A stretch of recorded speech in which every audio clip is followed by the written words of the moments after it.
नमस्कार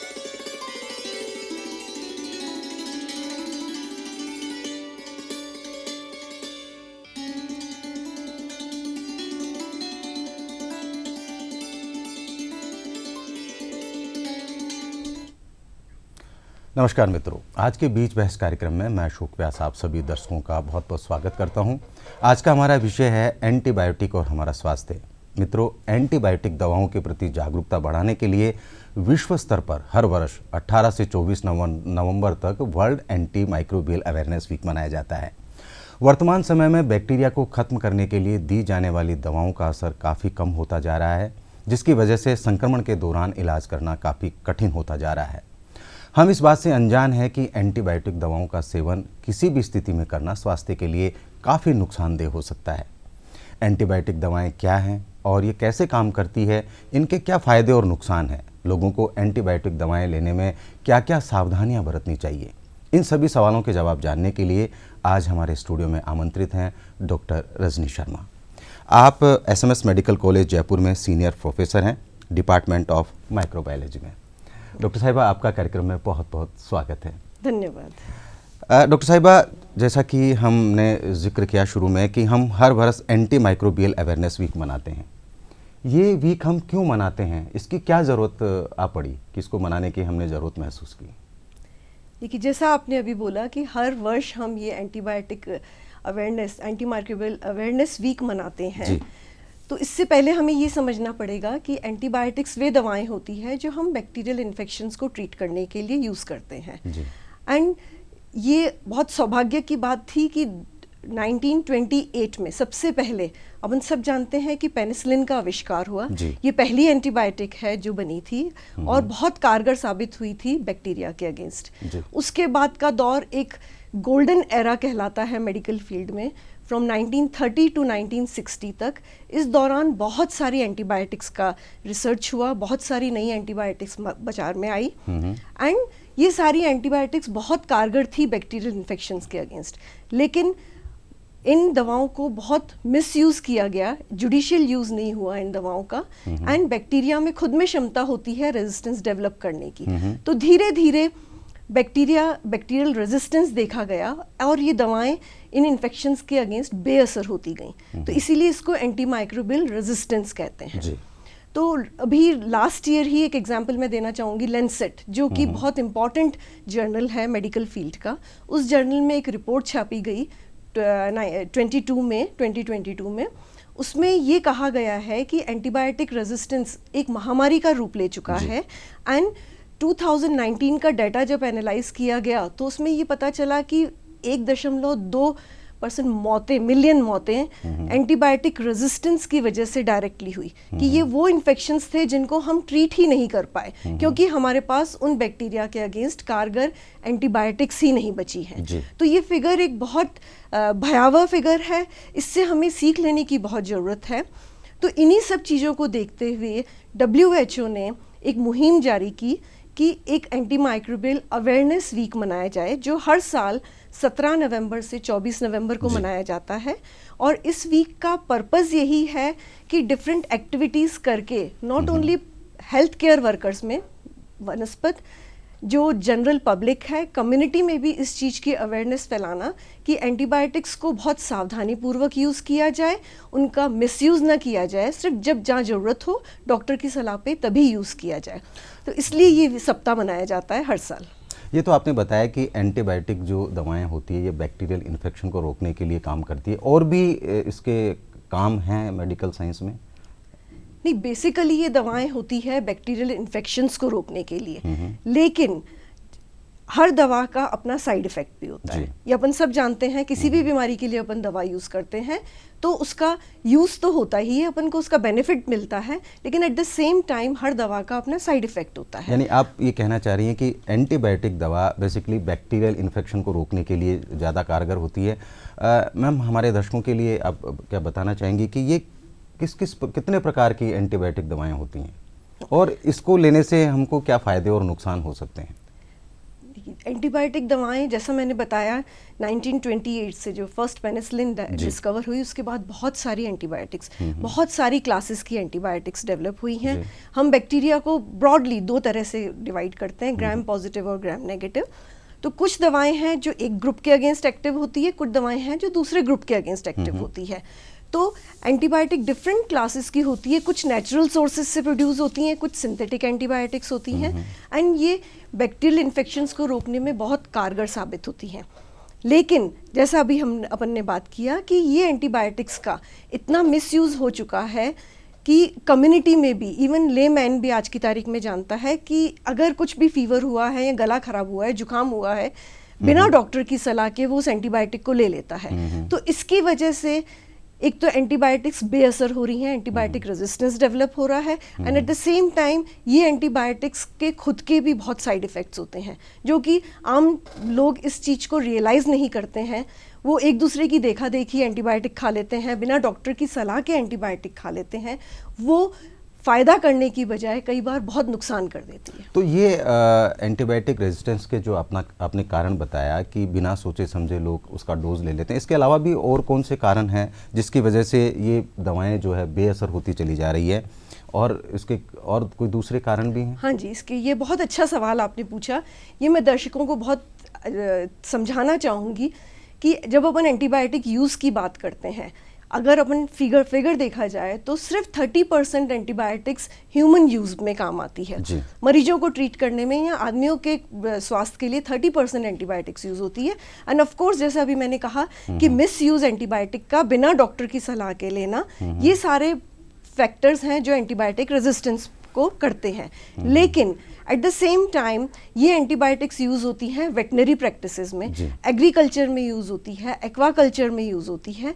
तो ये सारी antibiotics at the end of the day अपने एनवायरनमेंट में ही फैलती है। और ह्यूमन में तो फिर भी एक तरह से अपन कहें कि कहीं अपन इसको चेक कर सकते हैं, लेकिन बेहिसाब एंटीबायोटिक्स का यूज़ एनिमल फीड में और दूसरे फील्ड्स में होता है। And at the same time जो फार्मा कंपनीज है जहाँ पे ये एंटीबायोटिक्स बनती हैं, उनका जो वेस्ट होता है एंटीबायोटिक का, वो वाटर बॉडीज में बहा दिया जाता है। अनफॉर्चुनेटली अपने यहाँ बहुत स्ट्रॉन्ग रेगुलेशंस नहीं है, एफ्लुएंट ट्रीटमेंट नहीं होता है, तो ये एंटीबायोटिक सारी वाटर बॉडीज में बहा दी जाती है। तो ये जो जहाँ भी मिसयूज़ हो रहा है, जहाँ जहाँ एंटीबायोटिक्स एनवायरनमेंट में फैल रही है, एग्रीकल्चर के थ्रू, वेटनरी प्रैक्टिसेस के थ्रू, फार्मा इंडस्ट्रीज के या ह्यूमन्स के थ्रू, तो ये एंटीबायोटिक्स जब एनवायरनमेंट में फैलती है, और ये बैक्टीरिया सब जगह प्रेजेंट होते हैं एनवायरनमेंट में, तो ये इनमें कैपेबिलिटी होती है, ये अपने आप में ऐसे चेंजेस करते हैं, म्यूटेट होते हैं और ये रेजिस्टेंट हो जाते हैं। तो ये एंटीबायोटिक्स इनके अगेंस्ट असर नहीं करती है, बेअसर हो जाती हैं। ये बहुत ही अच्छा जवाब आपने दिया डॉक्टर साहिबा कि अक्सर हम लोग समझते हैं या सोचते हैं कि चलिए हमने अगर उसका डोज ज़्यादा ले लिया या हमने बिना किसी डॉक्टरी सलाह के एंटीबायोटिक ले ली तो शायद हमारे अंदर उसका रेजिस्टेंस हो जाता है, यानी कि उसकी जो असर करने की जो क्षमता है एंटीबायोटिक दवा की वो ख़त्म हो जाती है। लेकिन एक बहुत अच्छा उदाहरण आपने दिया कि जो बायो वेस्ट है, जो हमारी इस एनवायरनमेंट में मिल जाता है, पानी के जरिए ह्यूमन बॉडी में चला जाता है, या जो बैक्टीरियाज मिट्टी में मौजूद होते हैं या और दूसरी जगहों पे मौजूद होते हैं, वो उसको इनहेल करते हैं और वो उसके प्रति प्रतिरोधक क्षमता डेवलप कर लेते हैं, ताकि वो बैक्टीरिया जब ह्यूमन बॉडी पे असर करते हैं या उनका इन्फेक्शन होता है तो वो फिर दवा हम देते हैं तो वो बेअसर होती है। और ये बैक्टीरिया, एक चीज़ मैं बताना चाहूँगी, जब एनवायरनमेंट में ये बैक्टीरिया रेजिस्टेंस डेवलप कर लेते हैं तो इन बैक्टीरिया में कैपेबिलिटी होती है कि वो दूसरे बैक्टीरिया में रेजिस्टेंस जीन को ट्रांसफर कर देते हैं। चाहे वो खुद ह्यूमन इन्फेक्शन नहीं करते हैं, लेकिन वो दूसरे बैक्टीरिया में कर देते हैं जो बैक्टीरिया की ह्यूमंस के लिए हार्मफुल है। तो इस तरह से रेजिस्टेंस आगे से आगे प्रोपोगेट होता जाता है। तो इतने सारे फैक्टर्स हैं, ह्यूमन यूज़ के अलावा इतने सारे फैक्टर्स हैं जो सब कॉन्ट्रीब्यूट करते हैं रेजिस्टेंस। ये एक देखा जाए तो बहुत डेंजरस सिनेरियो है कि इसकी वजह से ये चीज़ें आगे बढ़ती जा रही हैं। अच्छा डॉक्टर साहिबा, हमारे दर्शकों के लिए हम जानना चाहेंगे कि ऐसी कौन कौन से संक्रमण हैं, कौन कौन सी बीमारियां हैं जिसमें लोग एंटीबायोटिक इस्तेमाल करते हैं? ये बहुत इम्पॉर्टेंट सवाल है, इसमें मैं बहुत स्ट्रेस करके कहना चाहूँगी। एक जनरल पब्लिक में ये है कि किसी भी तरह का बुखार हो, जुकाम हो, खांसी हो तो एंटीबायोटिक खा लो। अनफॉर्चुनेटली अपने यहाँ ओवर द काउंटर सो कहते हैं OTC, over the counter antibiotics available है। कोई भी आदमी किसी भी दवा की दुकान पे जाके एंटीबायोटिक खरीद सकता है और उसको खा सकता है बिना डॉक्टर की सलाह के। ये सबसे खतरनाक है, ऐसा बिल्कुल ना करिए। जैसे अभी डेंगू फीवर चल रहा है, अभी डेंगू फीवर का सीजन चल रहा है, तो बुखार आते ही आम आदमी का ये धारणा होती है, बुखार होते ही डॉक्टर को कंसल्ट किए बिना, डॉक्टर के पास पहुंचे बिना सबसे पहले वो कोशिश करता है कि मैं एंटीबायोटिक खा लूं, कि शायद मैं इसी से ठीक हो जाऊंगा, और ये सबसे घातक है जी। ऐसा बिल्कुल ना करें बिना डॉक्टर की सलाह के। एंड एक चीज और जो आमतौर पे देखी गई है कि लोगों की एडवाइस पे कि मेरे भाई ने ये एंटीबायोटिक खाई थी, ये खा ली, या घर में ये एंटीबायोटिक बची हुई है, ये हम खा लेते हैं, या किसी की सलाह से कि मुझे भी इसी तरह का बुखार हुआ था और मैंने ये दवा खाई थी। आप लोगों से सबसे यही रिक्वेस्ट है, इस तरह की प्रैक्टिस को बिल्कुल ना करें। बिना डॉक्टर की सलाह के, बिना कंसल्टेशन के एंटीबायोटिक दवा नहीं खाएं। और जितने दिन, दूसरा इंपॉर्टेंट चीज़, जितने दिन डॉक्टर कहते हैं, 3 दिन, 5 दिन, 7 दिन, वो कोर्स ज़रूर ख़त्म करिए। आपको हो सकता है कि 24 घंटे या 48 घंटे बाद आराम हो जाए दवा से, बट अगर डॉक्टर ने आपको 5 दिन एंटीबायोटिक खाने को कहा है तो वो कोर्स ज़रूर कंप्लीट करिए। अदरवाइज जितने बैक्टीरिया आपकी बॉडी में बचे हैं, सिम्टम्स चाहे आपके ख़त्म हो गए हैं, वो बैक्टीरिया रेजिस्टेंस एक्वायर कर लेते हैं और फ्यूचर के लिए वो दवाएं आप पे असर नहीं करेगी और आप इस तरह के इन्फेक्शंस और सोसाइटी में फैलाएंगे। नहीं, बहुत अच्छा जो है जानकारी हमारे दर्शकों के लिए है कि हम आमतौर पर, आम दर्शक यही करता है, अगर डॉक्टर ने 5 दिन की दवा लिखी है, 2 दिन में वो ठीक हो जाता है, उसके बाद वो दवा खाना बंद कर देता है। या कई बार आमतौर पे ये भी होता है कि इसको रख देते हैं, जब कभी ज़रूरत होगी, जब दोबारा से इन्फेक्शन होगा तो हम खा लेंगे। ये बहुत घातक परिणाम आगे जा कर के पैदा होते हैं इसके लिए, क्योंकि बीमारी पूरी तरह से ठीक नहीं होती है, लेकिन वो ना समझे की वजह से कोर्स पूरा नहीं ले पाते हैं, तो संक्रमण पूरी तरह से खत्म नहीं हो पाता। डॉक्टर साहिबा, हमारे दर्शकों के लिए आप ये भी जानकारी साझा करिए कि एंटीबायोटिक कई प्रकार की होती है और अलग अलग संक्रमण में काम करती है, लेकिन जो हमारा दर्शक है या जो आम जनता है, उसको ये नहीं पता होता है कि कौन सी बीमारी में कौन सी एंटीबायोटिक सेल्फ ले लेनी चाहिए। तो क्या ये एंटीबायोटिक दवाएं अलग अलग संक्रमण के लिए अलग अलग होती हैं? ये आपने एक बहुत अच्छा सवाल पूछा है। आपके सवाल में ही मैं जवाब है कि किस तरह के संक्रमण में किस तरह की एंटीबायोटिक खानी चाहिए। इसकी जानकारी जनता को होने की बिल्कुल जरूरत नहीं है, क्योंकि डॉक्टर जो इतनी मेहनत करके, इतना पढ़ लिख के, उसका एक रीज़न है, उन्हें पता है कि किस तरह के इन्फेक्शन में किस तरह की एंटीबायोटिक खानी चाहिए और किस मरीज में एंटीबायोटिक की ज़रूरत है और किस मरीज में कितने दिन एंटीबायोटिक खाने की ज़रूरत है।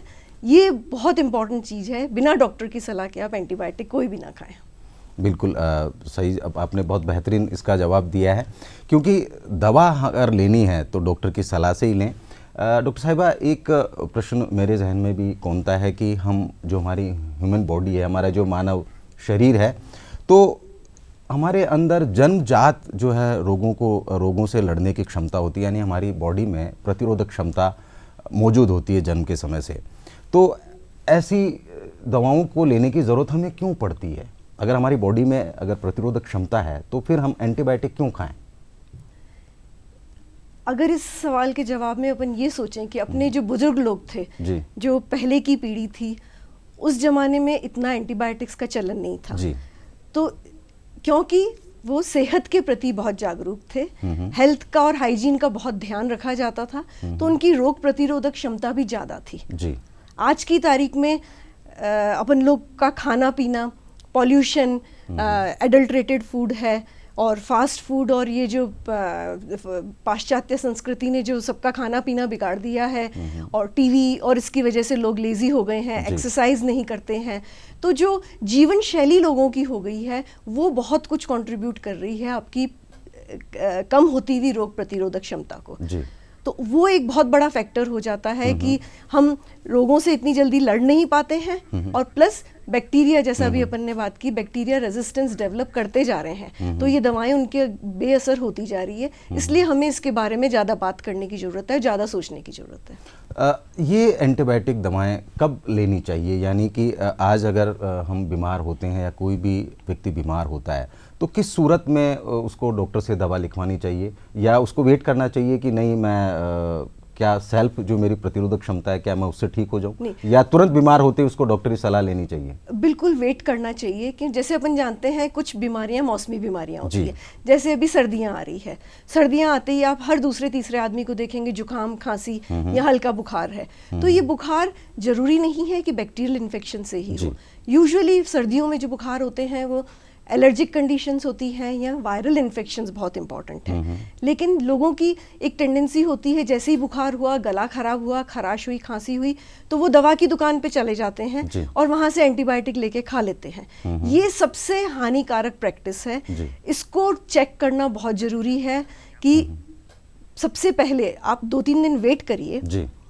बॉडी की सबकी एक रोग प्रतिरोधक क्षमता होती है, उससे वो ठीक हो जाते हैं। ज़्यादातर लोग अगर आप वेट करेंगे, अच्छी हेल्थ, अच्छी डाइट लेंगे, अपना सेहत का ध्यान रखेंगे, आपकी बीमारी ठीक हो जाएगी। लेकिन अगर आपको लगता है तो आप डॉक्टर की सलाह जरूर लीजिए।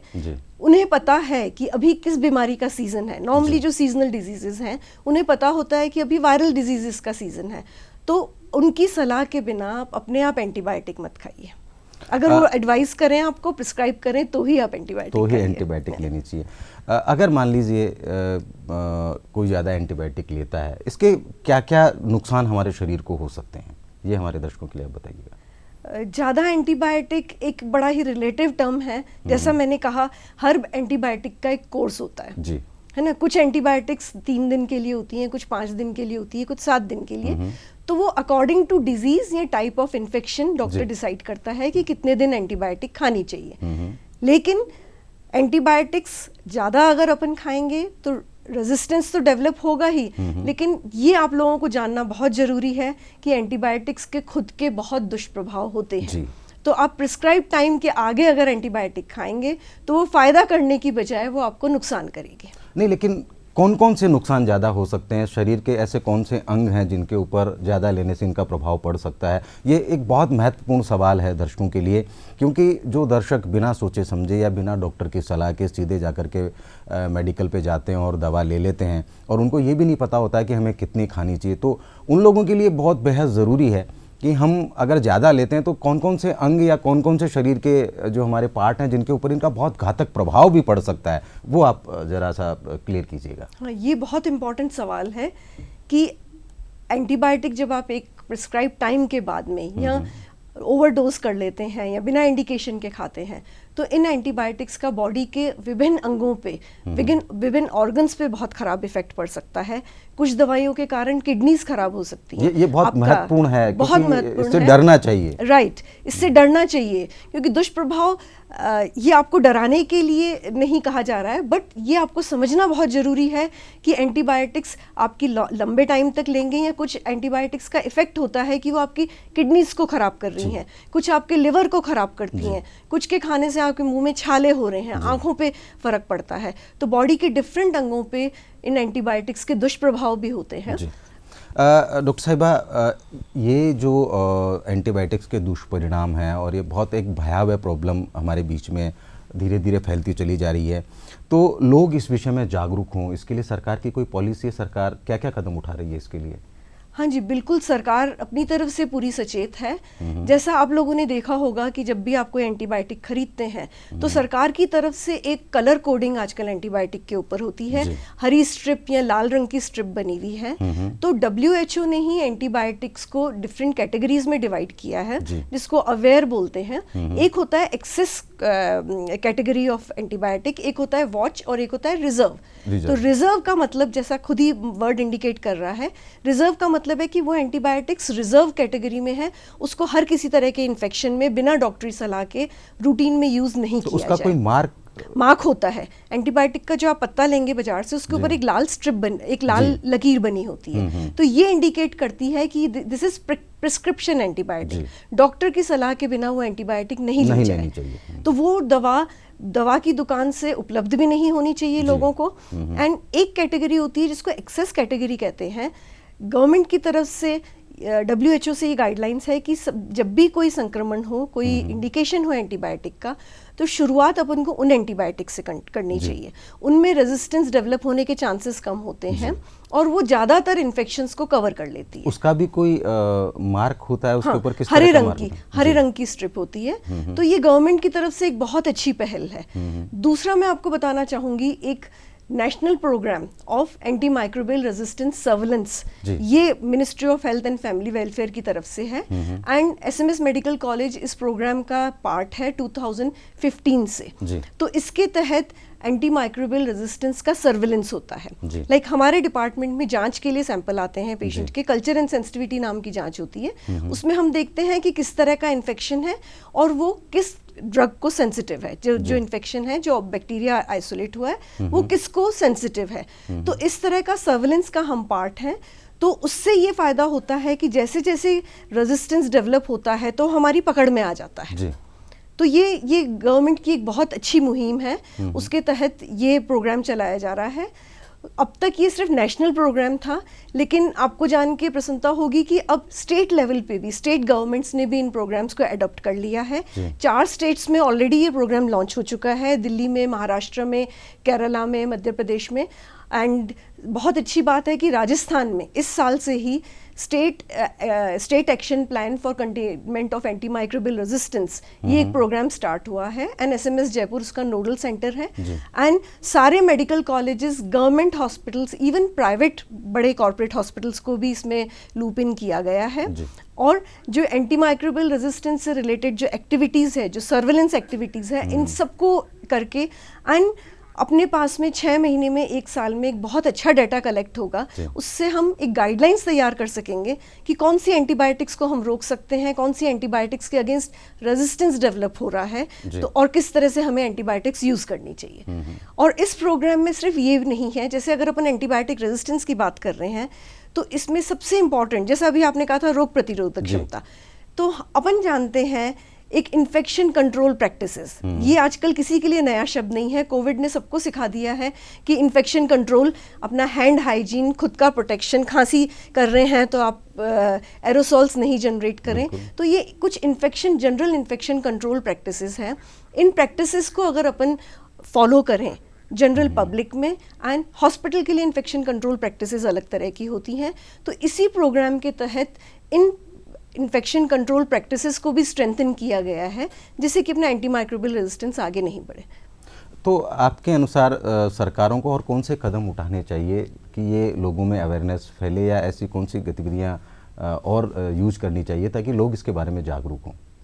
एक सबसे इम्पॉर्टेंट स्टेप जिसकी रिक्वायरमेंट है हिंदुस्तान में, वो है जो अपना ओवर द काउंटर OTC पे जो एंटीबायोटिक्स अवेलेबल है उसको चेक करना बहुत ज़रूरी है। क्योंकि अपन सब जानते हैं, अपन कभी भी जाके किसी भी दवा की दुकान से कोई भी लेवल की एंटीबायोटिक खरीद के और उसको खा सकते हैं। तो रेगुलेशन बहुत ज़रूरी है। जब तक रेगुलेशन नहीं होगा तब तक एंटीबायोटिक कंजम्पशन को अपन कंट्रोल नहीं कर पाएंगे। तो over the counter availability regulation में होनी चाहिए, उसके लिए पॉलिसी बननी चाहिए। एट द सेम टाइम, जैसा मैंने बताया इनिशियली कि रेजिस्टेंस एनिमल्स, वेटनरी प्रैक्टिसेस में, एग्रीकल्चर में, फार्मा इंडस्ट्रीज, वो सब भी रिस्पॉन्सिबल है इस रेजिस्टेंस को फैलाने के लिए। तो रेगुलेशंस इन सारे फील्ड्स में भी बनने चाहिए जिससे अपन इसको रोक सकें। इसमें मैं एक चीज़ और ऐड करना चाहूँगी। अभी गवर्नमेंट ने, जब ये सारा चीज़ क्लियर हो गई है कि इतने मल्टी सेक्टोरल अप्रोच की ज़रूरत है, सिर्फ अपन ह्यूमन हेल्थ को एड्रेस करके या मेडिकल फील्ड में एंटीबायोटिक कंजम्पशन को चेक करके इसको नहीं एड्रेस कर सकते हैं, तो अभी गवर्नमेंट ने एक national programme of one health का मतलब है कि नॉट ओनली ह्यूमन हेल्थ को इसमें, इस कमेटी में veterinary, agriculture, pollution control board, ये सारे फार्मा इंडस्ट्रीज वाले, इन सबको एक प्लेटफॉर्म पे लाया गया है। अभी हमारी मीटिंग हुई थी, अपना स्टेट एक्शन प्लान अभी लॉन्च हुआ है। उसमें सारे जितने भी ये फील्ड्स हैं, मल्टी सेक्टोरल अप्रोच से इसको एड्रेस करेंगे एंड कंटेनमेंट के मेजर्स फॉलो करेंगे। बहुत ही अच्छे जानकारी आपने हमारे दर्शकों के लिए दी, लेकिन मैं अंत में एक बात और कहना चाहूँगा, क्योंकि समय हमारे पास थोड़ा सा लिमिटेड होता है। आप हमारे दर्शकों को क्या सलाह देना चाहेंगे इस बारे में कि वो इस बारे में जागरूक रहें, किस तरह की सावधानियाँ बरतें? हाँ, ये बहुत इम्पॉर्टेंट है। मैं आप सबसे यही रिक्वेस्ट करना चाहूँगी, अपनी सेहत का ध्यान रखें। सबसे पहले अपनी रोग प्रतिरोधक क्षमता, जैसे जो अपनी पुरानी पीढ़ी जो ध्यान रखा करती थी, रेगुलर एक्सरसाइज, वॉक करना, खाने पीने का ध्यान रखना, अपने आसपास सफाई रखना, खुद की सफाई रखना, ये सबसे इम्पॉर्टेंट है। अगर आप अपनी सेहत का ध्यान रखेंगे तो इन्फेक्शंस कम होंगे, नंबर 1। नंबर 2, अगर आपको कोई बीमारी है उसमें आप परेशान मत होइए, रेस्टलेस मत होइए, डॉक्टरी सलाह जरूर लीजिए, डॉक्टर के कंसल्टेशन के बाद में भी। एंड अपन सब जानते हैं राजस्थान सरकार ने सारी फैसिलिटीज़ फ्री कर रखी है अस्पतालों में, जांच की फैसिलिटी, सारी दवाएं फ्री है। तो आप ज़रूर पहले डॉक्टर की सलाह लीजिए। डॉक्टर आपको जितने दिन की एंटीबायोटिक, अगर ज़रूरत समझेंगे आपको एंटीबायोटिक प्रिस्क्राइब करेंगे, और जो एंटीबायोटिक वो प्रिस्क्राइब करेंगे और जितने दिन लेने के लिए सलाह देंगे, आपसे यही गुजारिश है उस कोर्स को आप पूरा करिए। बची हुई एंटीबायोटिक्स को स्वयं डॉक्टर ना बने, किसी भी अपने रिश्तेदार या फ्रेंड्स को वो, या घर में किसी भी मेंबर को वो एंटीबायोटिक्स मत दीजिए। हर इन्फेक्शन अलग तरह का होता है, हर एक के लिए अलग तरह की एंटीबायोटिक की रिक्वायरमेंट होती है और हर आदमी की रिक्वायरमेंट अलग होती है। तो इसलिए अपने डॉक्टर स्वयं न बने, अपना हेल्थ का ध्यान रखिए, अपनी सेहत का ध्यान रखिए, और जब ज़रूरत हो तो डॉक्टरी सलाह के बिना एंटीबायोटिक ना लें। बहुत ही हमारे दर्शकों के लिए आपने आसान कर दिया और बहुत अच्छे अपने सवालों के जवाब दिए हैं। मैं समझता हूँ कि दर्शकों को इससे बहुत फ़ायदा होगा। बहुत सारी जानकारियाँ आपने दी, आपने अपना समय निकाला और आप स्टूडियो तक आए, इसके लिए आपका बहुत बहुत धन्यवाद। बहुत बहुत धन्यवाद।